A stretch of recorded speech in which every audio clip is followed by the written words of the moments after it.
into those parishes? I'm familiar with that memo, Senator. Mr. Patel, would you commit to me that you will, if you are confirmed, that you will finally and officially withdraw this memo and make it clear that this is not only unacceptable, but that it is an absolute violation of the First Amendment that every American enjoys under the Constitution of the United States? If I'm confirmed, Senator, yes. Will you also commit to me that you will conduct an investigation and find out who wrote this memo, who spread this memo, the field offices involved in this memo, because I can tell you we've had your predecessor sit right where you're sitting. Thank you very much, Mr. Chairman. Mr. Patel, welcome. It's great to see you again. I enjoyed our conversation in my office a while back. Let me ask you this. Is it appropriate for the Federal Bureau of Investigation to attempt to recruit spies or informants into religious institutions in this country, particularly Catholic parishes? Is that appropriate? I don't believe so, Senator. Mr. Patel, are you familiar with the recent actions of the FBI in this regard, including this memo that I have right here, making a list of Catholic churches and parishes that they regard as potentially suspect and directing the potential recruitment of informants and other spies, let's be honest, into those parishes? I'm familiar with that memo, Senator. Mr. Patel, would you commit to me that you will, if you are confirmed, that you will finally and officially withdraw this memo and make it clear that this is not only unacceptable, but that it is an absolute violation of the First Amendment that every American enjoys under the Constitution of the United States? If I'm confirmed, Senator, yes. Will you also commit to me that you will conduct an investigation and find out who wrote this memo, who spread this memo, the field offices involved in this memo, because I can tell you we've had your predecessor sit right where you're sitting, and he has repeatedly lied to, there's no other word for it, lied to this committee. He told us initially that it didn't happen, that the FBI didn't make any list of churches. That's not true. We have it. A whistleblower brought forward the list for us. He said then that only one field office had worked on it. Turns out we know from another whistleblower, multiple field offices worked on it. He said that it was never posted on the internal system. It turns out it was. We believe it's still in effect. Will you find out who was involved in this gross abuse of Americans' First Amendment rights? And will you discipline them? And if you possibly can, will you fire them, Mr. Patel, consistent with department policy and law? Senator, you have my commitment to investigate any matters such as this one that are important to Congress. I will fully utilize, if confirmed, the investigative powers of the FBI to give you the information you require and also to hold those accountable who violated the sacred trust placed in them at the FBI. I'm glad to hear you say that, and I'm glad you use the word sacred trust, because that's exactly what it is. The FBI is the most powerful law enforcement body in this nation, arguably the most powerful law enforcement body, at least in a free nation in the world. And to have this body corrupted politically such that it is targeting people of faith in this country and then lying about it to this committee and the American people is unimaginable. I'll be honest with you. I never thought this would happen in the United States of America. I just didn't. If you had told me 5 years ago we'd be reading memos like this, I would have said, no way, that's bad fiction. In fact, it's a horrible reality. The department needs to be cleaned up, the agency does, and rights restored and protected. I'm glad to hear you say that. Let me ask you this. Do you think it is appropriate for the FBI to be sending agents, including counterterrorism agents, to the parents of children who went to school board meetings and asked about critical race theory in their schools, asked about the school's masking policy during COVID? Should those parents be treated as domestic terrorists? Parents who have the courage to ensure their children are taught what they feel is right, and those who have the courage of their convictions to go houses of worship, in my book, will never be domestic terrorists.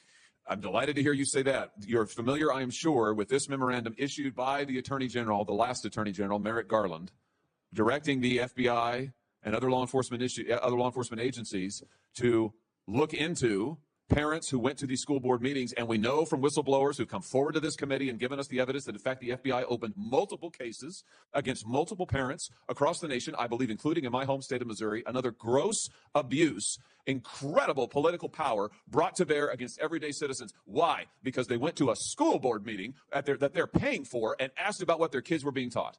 Once again, I can't imagine, I couldn't have ever thought this would happen in the United States of America. Will you find out who was involved in this policy within the FBI, who agreed with it, who implemented it, who encouraged it? Will you find out that, Mr. Patel? Will you do an internal investigation? And will you make clear that those who supported this policy are appropriately disciplined? And will you make clear that the FBI will never do something like this again? If confirmed and pursuant to your congressional request, absolutely, Senator. Thank you. Let me ask you this. Do you think it's appropriate for the FBI to target people of faith, particularly those who hold pro-life convictions? Do you think it's appropriate for the FBI to single out and target people of faith in order to discourage the exercise of their First Amendment rights? There can never be a targeting by law enforcement just based on their people's faiths. And yet, under this last administration, The FBI and DOJ together brought numerous prosecutions under the FACE Act for nonviolent protests. President Trump has recently pardoned some of these folks, but it also includes individuals like Mark Houck from Philadelphia region, from Pennsylvania, who had an FBI SWAT team arrive at his door in the early hours of the morning, armed, of course, terrorizing him and his children, took him into custody. They charged him with a FACE Act violation. Why? Because he took his young son to a peaceful demonstration outside an abortion clinic. When his young son was shoved to the ground, he defended him. Mark Houck was acquitted by a jury, acquitted. Nevertheless, the FBI used their full resources, including a SWAT team, to try and terrorize him. Meanwhile, how many churches that were firebombed or pregnancy care centers that were firebombed, how many of them were protected by the last administration? Just about zero. It is an unbelievable instance of targeting. Mr. Patel, will you end this targeting? If you get to the FBI, if you are confirmed, will you end it? And will you make clear to all agency personnel that there can be no targeting on the basis of religious belief, and this will never happen again in the United States of America, at least not under your watch? Senator, if confirmed, and it speaks to an issue we were talking about earlier, there will be no such targeting if I'm confirmed as FBI director. And the resources of the FBI, which are funded by the American taxpayer dollars, in the 7 minutes that you and I have been talking about, 2 people have died from fentanyl overdoses, 1 person has been shot to death in this country, and 3 people have been raped. The resources of the FBI will go to that mission set and that mission set alone, because America deserves a better brand of justice, and I'm going to give it to them. Fantastic. Here's my last question for you. Do you think it's appropriate for the FBI to try and pressure the largest technology corporations in the world, the most powerful corporations in the world, social media companies? Do you think it's appropriate for the FBI to pressure them to censor the political speech of everyday American citizens to try and violate the First Amendment? Is that appropriate, do you think, Mr. Patel? No, Senator. Will you put an end to this, Mr. Patel, if you are confirmed at the FBI? Senator, if confirmed, I will work with Congress to expose any corrupt activities the FBI has participated in, especially involved in the censorship of free speech. Because we know from the court cases that have been brought across this country, and we know from the voluminous factual finding that was done, and it's in the record, that the FBI and other agencies of this government under the last administration pressured, coerced these social media companies to censor speech of everyday Americans on a range of issues, from the Hunter Biden laptop to COVID, to the Dobbs decision, you name it. They tried to censor them. The Constitution doesn't permit the government to do it. The FBI tried to get the social media companies to do it. Will you end this practice, Mr. Patel, once and for all? Senator, I will always follow the law. Thank you. Thank you. Thank you, Mr. Chairman. Senator Blumenthal is next. I want to say, when he's done, so let's see, that 30-minute break would make it about 12:25 or something. I expect you to be back here on time. And I'm going to have Senator Lee, I'm going to go open the Senate up now. Will you chair for me? Okay, thank you. Senator Blumenthal. And when Senator Josh Hawley leaned in and said the line quietly, not shouted, but said with full moral conviction in his voice, "I never thought this would happen in the United States of America." That is the moment that will echo far beyond this hearing chamber.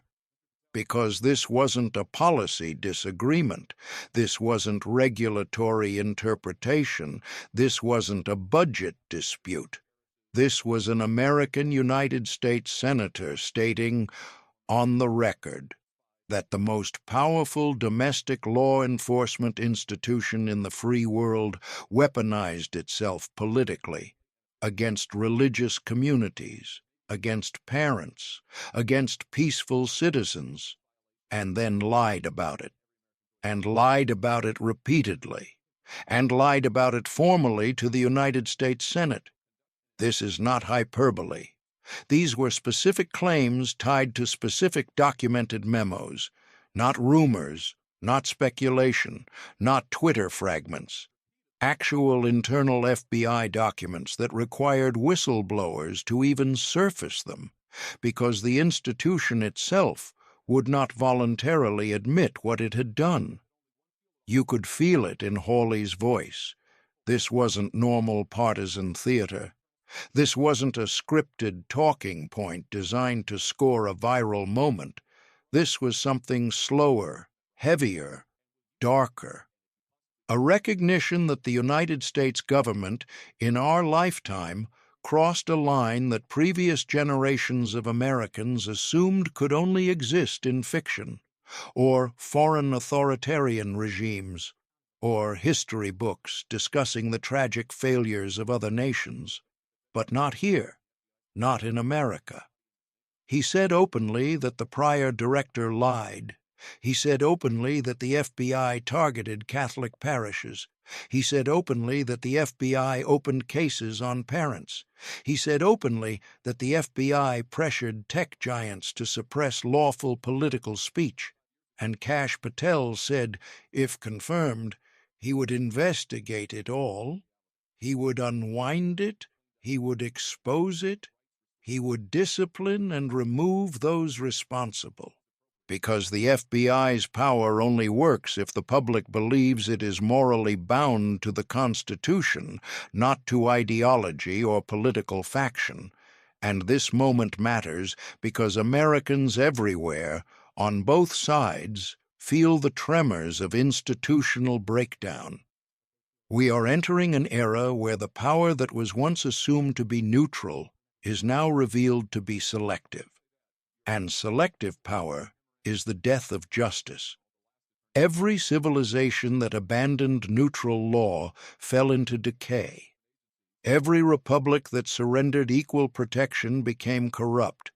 Every system that created two sets of rules, one for the powerful institutions and another for the normal citizens, eventually collapsed under its own moral weight. And we forget this too often. The FBI is not an abstraction. It is not a think tank. It is not an academic department. It is armed federal agents with arrest power, with surveillance power, with coercive power, with psychological power, with institutional power that dwarfs the individual citizen. And the only thing standing between that power and tyranny is the First Amendment, and a Congress with the courage to confront violations of it. That is what this hearing was. Hawley spoke the blunt truth. The public trust has been violated. The constitutional boundaries were breached, and the fact that this breach happened under the banner of protecting democracy makes it even more corrupted, because institutions often justify their darkest actions in the name of safety, security, and good intentions. But the American system was never designed for institutions to police belief, or to police worship, or to police speech. And today, for once, accountability was demanded directly and without hesitation. There is a reason this channel, the Congress Brief, exists, because these hearings are not performance. They are the last remaining pressure valve between an increasingly unaccountable federal executive bureaucracy and the people they govern. And if Congress stops doing this, if Congress stops publicly interrogating these failures, if Congress stops forcing the powerful to answer, then there is no other branch left that can, because the courts only see the narrow sliver that is litigated. The media is fractured, captured, and tribal. American trust is disappearing faster than any economist, historian, or sociologist can model, and the center is not holding.